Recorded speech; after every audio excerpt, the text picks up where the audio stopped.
So who among you grew up thinking that you're really good in math? Nobody. Okay, well I'm feeling a lot of buzzing, so I'm guessing you are thinking that when you were growing up, you were really that, I'm going to be like a mathematician or an engineer or whatnot, right?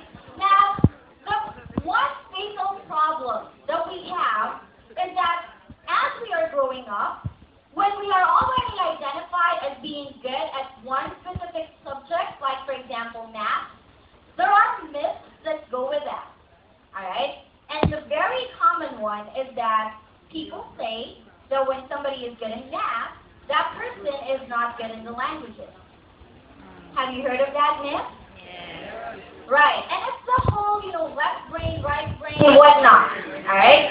But the thing is, that has already been disproven, okay? So it doesn't mean that when you're good in math, that you're not going to be good in the languages or in English, alright? And when we talk about grammatical competence, we are talking about being able to remember, alright? Being able to remember those very, very basic grammar rules that we learned from when we were in elementary. Alright? So talking about what nouns are, pronouns, etc. All the parts of speech. You guys still remember those? Okay, not really. Alright, but anyway, it's just one competence. Alright? And being communicatively competent does not only mean being able to recite to me all the 34 subject-verb agreements rules. Alright?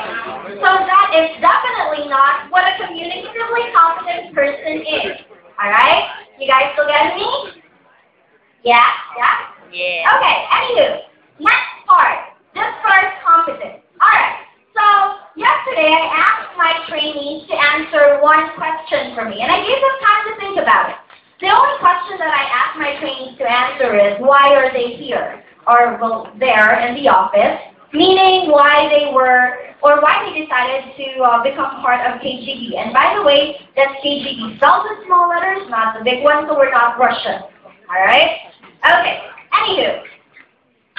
Discourse competence means the ability to communicate beyond a single sentence. Alright? You guys still with me? Yeah? Okay. So, discourse competence means the ability to communicate beyond a single sentence. And what was a little disheartening for me yesterday was that even with the time that I gave my trainees, some of them still dished out answers like, I'm here because I need a job. Period. Pause. Silence. Okay. Yeah. Alright, it's clapping time. Alright? And then some of them said that they were there because they wanted to help their families. Again, period, pause, silence, and then clapping time. So there really wasn't a lot of opportunity for me to hear them talk. And that's really what I'm supposed to be doing. I'm supposed to be listening to my trainees. So in the workplace, this is also something that we can try or that we need. Alright? Because when we are communicatively competent, when somebody asks you, for example, okay, what do I do now? I already unplugged the thing. What do I do now? You're not supposed to give instructions by single sentences, right? Even when you're trying to explain a problem to a classmate, right? You're not expected or you're not supposed to be saying, okay, this is what you do, period. Pause, that's it, goodbye. Your problem, you deal with it, right?